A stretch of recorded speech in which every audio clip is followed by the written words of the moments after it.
Hi everybody, it's Steve Kelly here. It's the 14th of December and you've opened day 14 on our brilliant Advent calendar. So far we've got over 390 people who are subscribing through email or through Facebook and opening the doors each day. I hope you're enjoying it and please get in touch if you want to go behind one of the doors. Today the elves have said I've got to come and talk to you about an event I held yesterday.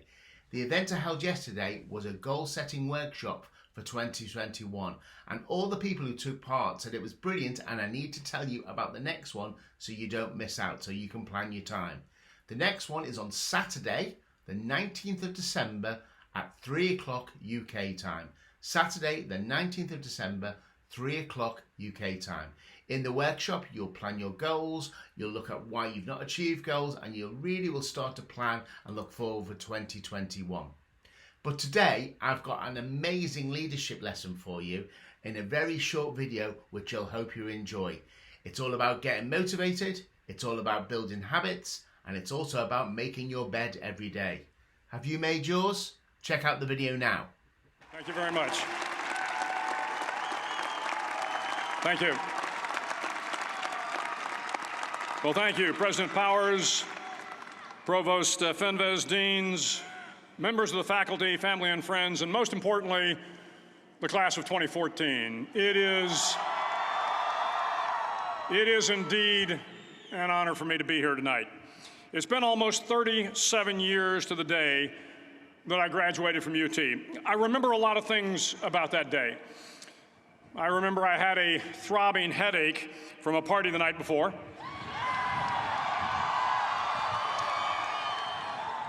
I remember I had a serious girlfriend, who I later married. That's important to remember, by the way. And I remember I was getting commissioned in the Navy that day. But of all the things I remember, I don't have a clue who the commencement speaker was, and I certainly don't remember anything they said.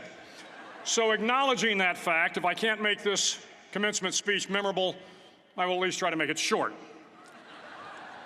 So the university's slogan is, "What starts here changes the world." Well, I've got to admit, I kind of like it. What starts here changes the world. Tonight, there are almost 8,000 students, or there are more than 8,000 students, graduated from UT. So that great paragon of analytical rigor, Ask.com, says that the average American will meet 10,000 people in their lifetime. 10,000 people, that's a lot of folks. But if every one of you changed the lives of just 10 people, and each one of those people changed the lives of another 10 people, and another 10, then in 5 generations, 125 years, the class of 2014 will have changed the lives of 800 million people. 800 million people. Think about it. Over twice the population of the United States. Go one more generation, and you can change the entire population of the world, 8 billion people. If you think it's hard to change the lives of 10 people, change their lives forever, you're wrong. I saw it happen every day in Iraq and Afghanistan. A young Army officer makes a decision to go left instead of right down a road in Baghdad, and the 10 soldiers with him are saved from a close-in ambush. In Kandahar province, Afghanistan, a non-commissioned officer from the female engagement team senses that something isn't right and directs the infantry platoon away from a 500-pound IED, saving the lives of a dozen soldiers. But if you think about it, not only were those soldiers saved by the decisions of one person, but their children were saved, and their children's children. Generations were saved by one decision, one person. But changing the world can happen anywhere, and anyone can do it. So what starts here can indeed change the world. But the question is, what will the world look like after you change it? Well, I'm confident that it will look much, much better. But if you'll humor this old sailor for just a moment, I have a few suggestions that may help you on your way to a better world. And while these lessons were learned during my time in the military, I can assure you that it matters not whether you ever served a day in uniform. It matters not your gender, your ethnic or religious background, your orientation, or your social status. Our struggles in this world are similar, and the lessons to overcome those struggles and to move forward, changing ourselves and changing the world around us, will apply equally to all. I've been a Navy SEAL for 36 years, but it all began when I left UT for basic SEAL training in Coronado, California. Basic SEAL training is 6 months of long, torturous runs in the soft sand, midnight swims in the cold water off San Diego, obstacle courses, unending calisthenics, days without sleep, and always being cold, wet, and miserable. It is 6 months of being constantly harassed by professionally trained warriors who seek to find the weak of mind and body and eliminate them from ever becoming a Navy SEAL. But the training also seeks to find those students who can lead in an environment of constant stress, chaos, failure, and hardships. To me, basic SEAL training was a lifetime of challenges crammed into 6 months. So here are the 10 lessons I learned from basic SEAL training that hopefully will be of value to you as you move forward in life. Every morning in SEAL training, my instructors, who at the time were all Vietnam veterans, would show up in my barracks room, and the first thing they'd do was inspect my bed. If you did it right, the corners would be square, the covers would be pulled tight, the pillow centered just under the headboard, and the extra blanket folded neatly at the foot of the rack. It was a simple task, mundane at best, but every morning we were required to make our bed to perfection. It seemed a little ridiculous at the time, particularly in light of the fact that we were aspiring to be real warriors, tough, battle-hardened SEALs. But the wisdom of this simple act has been proven to me many times over. If you make your bed every morning, you will have accomplished the first task of the day. It will give you a small sense of pride, and it will encourage you to do another task, and another, and another. And by the end of the day, that one task completed will have turned into many tasks completed. Making your bed will also reinforce the fact that the little things in life matter. If you can't do the little things right, you'll never be able to do the big things right. And if by chance you have a miserable day, you will come home to a bed that is made, that you made. And a made bed gives you encouragement that tomorrow will be better. So if you want to change the world, start off by making your bed. During SEAL training, the students are all broken down into boat crews. Each crew is 7 students, 3 on each side of a small rubber boat, and 1 coxswain to help guide the dinghy. Every day, your boat crew forms up on the beach and is instructed to get through the surf zone and paddle several miles down the coast. In the winter, the surf off San Diego can get to be 8 to 10 feet high, and it is exceedingly difficult to paddle through the plunging surf unless everyone digs in. Every paddle must be synchronized to the stroke count of the coxswain. Everyone must exert equal effort, or the boat will turn against the wave and be unceremoniously dumped back on the beach. For the boat to make it to its destination, everyone must paddle. You can't change the world alone. You will need some help. And to truly get from your starting point to your destination takes friends, colleagues, the goodwill of strangers, and a strong coxswain to guide you. If you want to change the world, find someone to help you paddle. Over a few weeks of difficult training, my SEAL class, which started with 150 men, was down to just 42. There were now 6 boat crews of 7 men each. I was in the boat with the tall guys, but the best boat crew we had was made up of the little guys, the Munchkin crew, we called them. No one was over 5'5". The Munchkin boat crew had 1 American Indian, 1 African American, 1 Polish American, 1 Greek American, 1 Italian American, and 2 tough kids from the Midwest. They out-paddled, outran, and outswam all the other boat crews. The big men in the other boat crews would always make good-natured fun of the tiny little flippers the Munchkins put on their tiny little feet prior to every swim. But somehow these little guys from every corner of the nation and the world always had the last laugh, swimming faster than everyone and reaching the shore long before the rest of us. SEAL training was a great equalizer. Nothing mattered but your will to succeed, not your color, not your ethnic background, not your education, not your social status. If you want to change the world, measure a person by the size of their heart, not by the size of their flippers. Several times a week, the instructors would line up the class and do a uniform inspection. It was exceptionally thorough. Your hat had to be perfectly starched, your uniform immaculately pressed, your belt buckle shiny and void of any smudges. But it seemed that no matter how much effort you put into starching your hat or pressing your uniform or polishing your belt buckle, it just wasn't good enough. The instructors would find something wrong.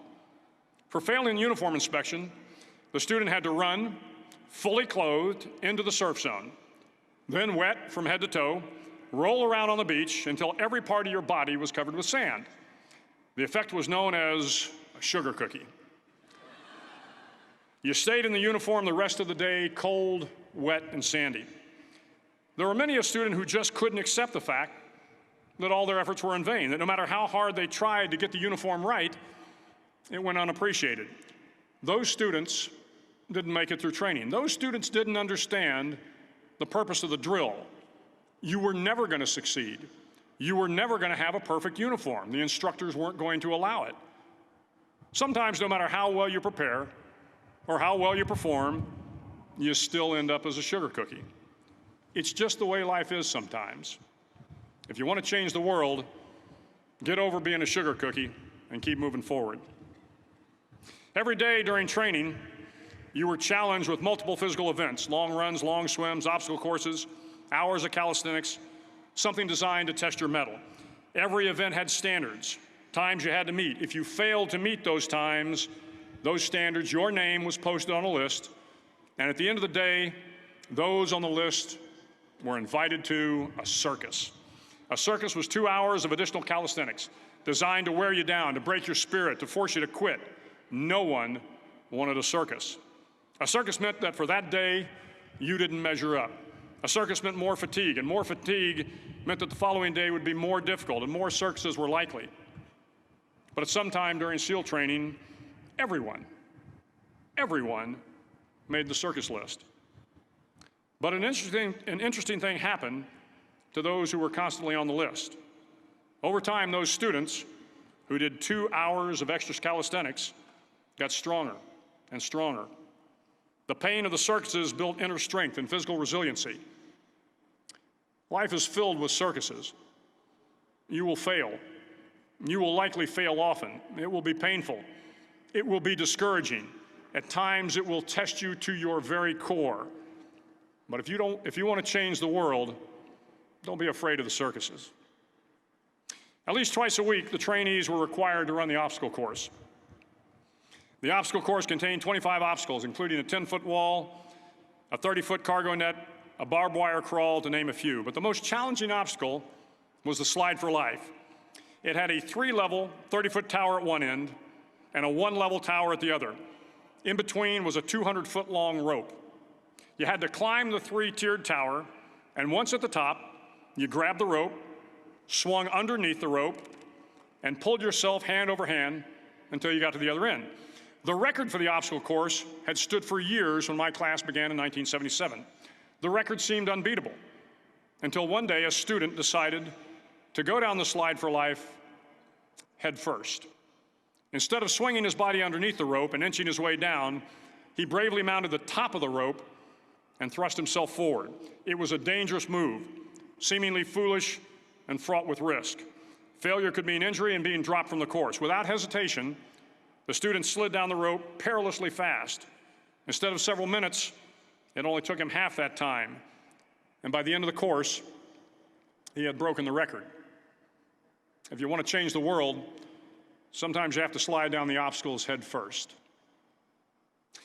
During the land warfare phase of training, the students are flown out to San Clemente Island, which lies off the coast of San Diego. The waters off San Clemente are a breeding ground for the great white sharks. To pass SEAL training, there are a series of long swims that must be completed. One is the night swim. Before the swim, the instructors joyfully brief the students on all the species of sharks that inhabit the waters off San Clemente. They assure you, however, that no student has ever been eaten by a shark, at least not that they can remember. But you are also taught that if a shark begins to circle your position, stand your ground. Do not swim away. Do not act afraid. And if the shark, hungry for a midnight snack, darts towards you, then summons up all your strength and punch him in the snout and he will turn and swim away. There are a lot of sharks in the world. If you hope to complete the swim, you will have to deal with them. So if you want to change the world, don't back down from the sharks. As Navy SEALs, one of our jobs is to conduct underwater attacks against enemy shipping. We practice this technique extensively during training. The ship attack mission is where a pair of SEAL divers is dropped off outside an enemy harbor and then swims well over 2 miles underwater, using nothing but a depth gauge and a compass to get to the target. During the entire swim, even well below the surface, there is some light that comes through. It is comforting to know that there is open water above you. But as you approach the ship, which is tied to a pier, the light begins to fade. The steel structure of the ship blocks the moonlight.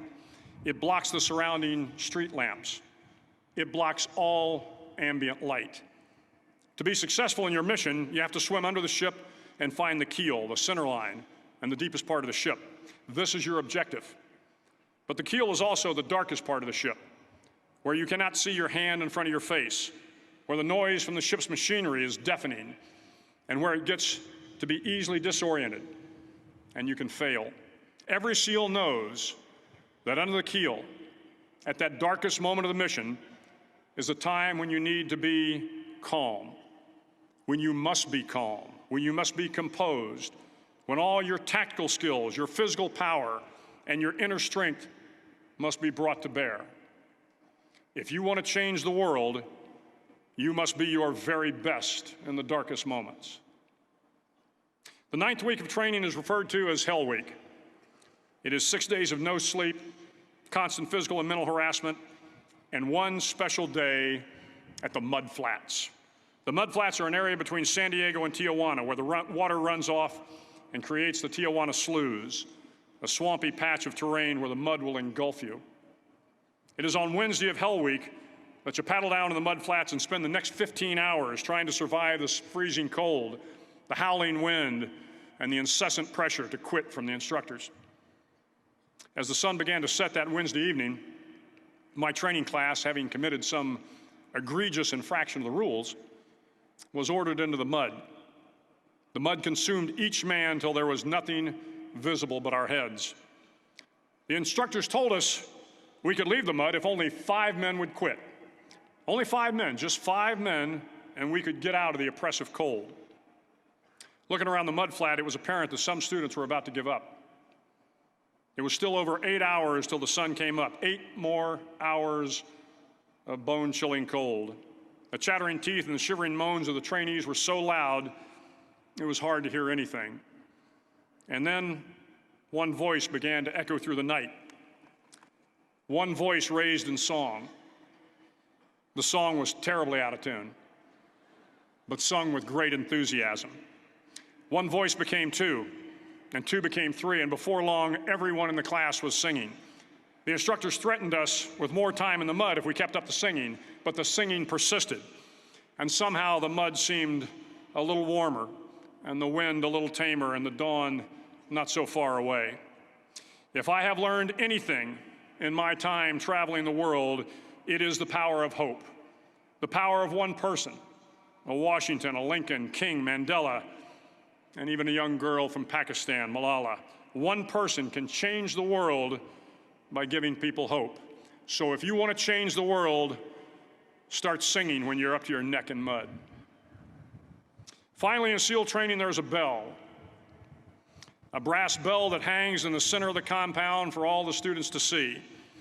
All you have to do to quit is ring the bell.